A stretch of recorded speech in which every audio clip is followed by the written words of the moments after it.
మీ ఇంట్లో మొదటి కోటీశ్వరుడు మీరే అవ్వాలనుకుంటున్నారా? ఈ ఫైనాన్షియల్ వెబినార్ లో ఇప్పుడే జాయిన్ అవ్వండి. నమస్కారం సుందరరామరెడ్డి గారు. నమస్తే అండి. సార్, ఫైనాన్షియల్ ప్లానింగ్ అనే ఈ అంశం ఏదైతే ఉందో, జనరల్గా దీనికి నా దగ్గర ఇంత డబ్బు ఉంది, నేను ఇంత కోటీశ్వరుణ్ణి అని చెప్పుకుంటూ ఉంటారు కదా. ఒక మనిషి దగ్గర ₹1,00,00,000 ఉందంటే తన ఫైనాన్షియల్గా సెక్యూర్డే అంటారా? ఫైనాన్షియల్ ప్లానింగ్ ప్రాపర్గా ఉన్నట్టేనా? రైట్. సో ఇప్పుడు ప్రజెంట్ ఒక ₹1,00,00,000 ఉందనుకున్నాం అనుకోండి, ఆ మనిషి ఏ లొకేషన్లో ఉన్నాడు అన్న దాన్ని బట్టేసి కూడా మనం డిపెండ్ చేసుకోవచ్చు అండి. ఫర్ ఎగ్జాంపుల్ అంటే ₹1,00,00,000తో హైదరాబాద్లో కానీ, బెంగళూరులో కానీ, లేదా మెట్రోపాలిటన్ సిటీస్లో 2000 ఎసెప్ట్తో ఒక హౌస్ కూడా రాదండి. 2000 ఎసెప్ట్తో ఒక హౌస్ కూడా రాదు. అండ్ ఒక కిడ్ని అబ్రాడ్లో చదవడానికి కూడా కోటి సరిపోతుందో లేదో. ఓకే, నేను అంటుంది మంచి కాలేజీలో చదివించాలంటే నీ ₹1,00,00,000 సరిపోతుందో లేదో కూడా తెలియదు. అలాగే నలుగురు ఫ్యామిలీ మెంబర్స్ ఉన్నాయనుకోండి, వాళ్ళ ప్రాపర్ రిక్వైర్మెంట్స్ 4 సంవత్సరాలు అవుతాయో తెలియదు ₹1,00,00,000 మీద.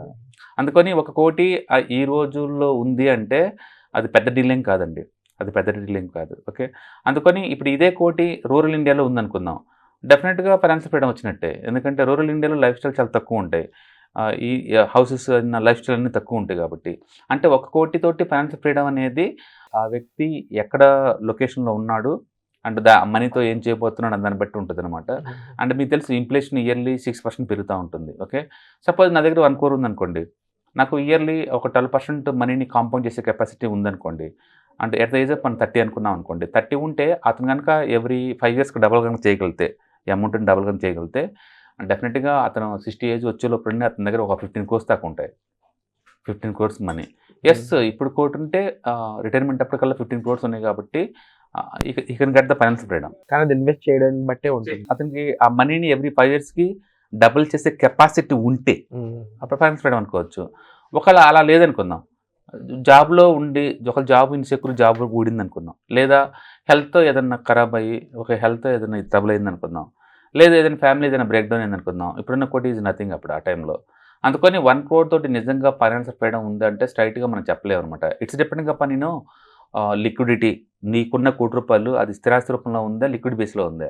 సపోజ్ నాకు ₹1,00,00,000 ఇల్లు ఉందనుకోండి, అది ₹1,00,00,000 ఉన్న జీరో వాల్యూ, ఎందుకంటే లిక్విడ్ ఏం లేదు కదా, దానివల్ల డబ్బు ఏం రావట్లేదు కానీ క్యాష్ కింద లెక్క అది లెక్క చేసుకున్నమాట. అదే ₹1,00,00,000 నాకు మ్యూచువల్ ఫండ్లో ఉందనుకోండి, నాకు ఇయర్లీ 25 lakh దాకా జనరేట్ చేస్తూ ఉంటుంది, 20 నుంచి 25 lakh జనరేట్ చేస్తూ ఉంటుంది. ఆ డబ్బు ఎక్కడ ఉంది, లేదు లిక్విడిటీ ఎలా ఉంది అనేది ఇంపార్టెంట్. రెండోది ఏంటంటే అది ఎంత స్పీడ్గా కాంపౌండ్ అవుతుంది, అంత క్యాలిబర్ అంత నాలెడ్జ్ డిజిటల్ ప్రోడక్ట్ ఉందా లేదా అని దాన్ని బట్టి ఉంటుంది. అంటే క్యాష్ ఫ్లో ఎంత జనరేట్ చేస్తుంది అనేది important. Liquidity and cash flow ఇవి ఇంపార్టెంట్ అనమాట. అండ్ ఎలా మేనేజ్ చేస్తుంది అన్నది కూడా ఇంపార్టెంట్ అనమాట. అందుకని స్ట్రైట్ ఆన్సర్ 1 crore ఉంటే ఈ కరెంట్ మార్కెట్లో ఫైనాన్షియల్ ఫ్రీడమ్ ఉన్నట్ట అంటే అది డిపెండింగ్ అపాన్ ఏ అసెట్లో ఉంది, ఎంత కాంపౌండ్ అవుతుంది, ఎన్ని సంవత్సరాల తర్వాత మీరు వర్క్ నుంచి రిటైర్మెంట్ అవుతున్నారు, అండ్ ఫ్యామిలీ డిపెండెన్స్ ఎంత దాన్ని బట్టి ఉంటుంది అనమాట. అంటే ఇది మనీ రూపంలో క్యాల్కులేట్ చేయాలి అనుకున్నట్లయితే ఒక మనిషికి ఎంత నెట్వర్త్ ఉంటే అతను ఫైనాన్షియల్గా ఫ్రీడమ్ పొందడం. నేను అదే అంటుంది, లైఫ్ స్టైల్ బట్టి ఉంటుంది. అది లైఫ్ స్టైల్ మీరు ఎలా డిజైన్ చేసుకున్నారు లైఫ్ స్టైల్ దాన్ని బట్టి ఉంటుంది. నేను చెప్పాను కదా, ఒక రూరల్ ఇండియాలో ₹1,00,00,000 లిక్విడిటీ ఉంది అనుకుంటే yes he got the financial freedom. ఎందుకంటే ₹1,00,00,000 తీసుకెళ్ళి చెప్పాను కదా, మ్యూచువల్ ఫండ్లో ఎక్కడ పెట్టారనుకోండి ఇయర్లీ 25 lakh వస్తుంది, 20 lakh వేసుకోండి. అంటే రూరల్ స్టైల్లో 20 lakh తోటి మంచి లగ్జరియస్ లైఫ్ స్టైల్ గడపచ్చు ఓన్ హౌస్ ఉన్న వాళ్ళు అయితే. సిటీలో ఉందనుకోండి, ఓన్ హౌస్ లేదనుకోండి, ₹1,00,00,000 నీకు ఇల్లే రాదు, క్యాష్ ఫ్లో ఎక్కడ ఉంది అక్కడ లేనే లేదు. అందుకని ఎక్కడ ప్లేస్లో ఉన్నాడు అందాన్ని పెట్టేసి, ఇంకా నెట్వర్క్ ఎంత ఉంది అందాన్ని పెట్టేసి, క్యాష్ ఫ్లో ఎక్కడ జనరేట్ చేస్తాను అందాన్ని పెట్టేసి, ఇన్ఫ్లేషన్ పెట్టేసి, ఇవన్నీ బట్టి ఉంటుంది అనమాట. అందుకని పర్సనల్ ఫినాన్స్లో అది పర్సనల్గా మనం క్వశ్చన్లు అడిగి ఆన్సర్ తీసుకొని ప్లాన్ చేయాలి తప్ప స్ట్రైట్గా నా దగ్గర ₹1,00,00,000 ఉంది, నా దగ్గర ₹5,00,00,000 ఉందంటే లేకపోవచ్చు. కొంతమంది ₹1,00,00,000 ఉంటే ఫైనాన్స్ ఫ్రీడమ్ అనుకోండి, కొంతమంది ₹10,00,00,000 ఉన్నా సరే ఫైనాన్స్ ఫ్రీడమ్ కాకపోవచ్చు. ఎందుకంటే వాళ్ళు లగ్జరియస్ లైఫ్ స్టైల్ మెయింటైన్ చేయాలంటే మంత్లీ 2-3 lakh మనీ కావాలనుకోండి, ₹1,00,00,000 చాలా ఉంది, 4-5 అయిపోతాయి అనమాట. అందుకని ఆ మనీని ఎంత కాంపౌండ్ చేసే కెపాసిటీ మీకు ఉంది, అది లిక్విడ్ రూపంలో ఉందా లేదా మీరు చెప్పేది ఫిక్స్డ్ అసెట్స్ ₹1,00,00,000 వర్త్ అనేది మనకు తెలియదు కదా. అందుకని మీరు ఇంకా చాలా క్వశ్చన్స్కి ఆన్సర్ ఇవ్వాల్సి ఉంటుంది, అప్పుడు మనం సజెస్ట్ చేయొచ్చు.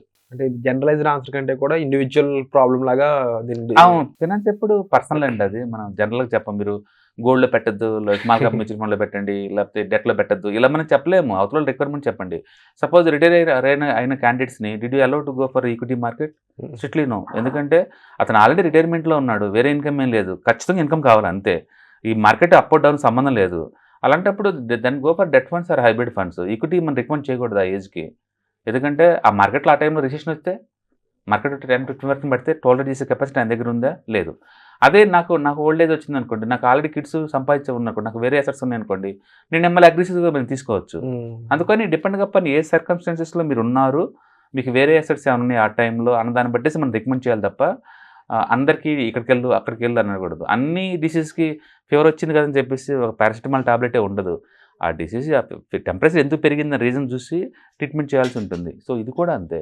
అందుకని ఒక వ్యక్తి యొక్క మిగతా అన్ని రిక్వైర్మెంట్స్ మనం చూసి మనం చూడాల్సి ఉంటాం. సో బేసికల్గా ₹1,00,00,000 ఉన్నాయనే బదులు అతని టోటల్ నెట్వర్త్ ఎంత ఉంది, అతనికి ఎంత క్యాష్లో ఉంది, ఈ ₹1,00,00,000 అనేది ఎసెట్ రూపంలో ఉందా లేకపోతే లిక్విడ్ బేసింగ్ రూపంలో ఉందా దాన్ని బట్టేసి మీకు వస్తుంది అనమాట. మన ఆడియన్స్ కోసం ఆ మూడింటిని మరొకసారి వివరిస్తారు sir. Net worth, liquidity and cash flow, ఈ మూడుని బట్టి మనం రికమెండ్ చేయాల్సి ఉంటుంది క్యాండిడేట్. నెట్వర్త్ అంటే తనకుండే టోటల్ ఆస్తి, అది లైబిలిటీస్ అన్ని తీసేయంగా నెట్ ఎంత మిగిలింది అది నెట్వర్క్. అది నెట్వర్త్. లిక్విడిటీ అనేటప్పటికి క్యాష్ ఫ్లో రూపంలో నీకు ఏ రూపంలో ఉంది అదనమాట. ఎందుకంటే నాకు నా ₹1,00,00,000 మ్యూచువల్ ఫండ్ రూపంలో ఉంటే నాకు ఇయర్లీ 20 lakhs వస్తుంటుంది.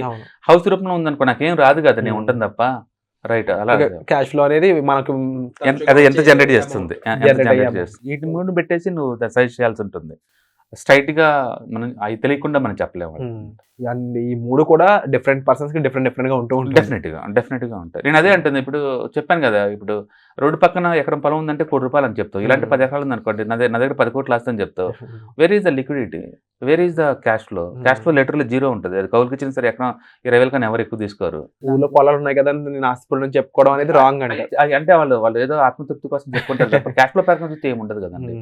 దాని రోజు నువ్వు అమ్మలేవు కదా, ఎప్పుడు కంటే అమ్మలేవు కదా.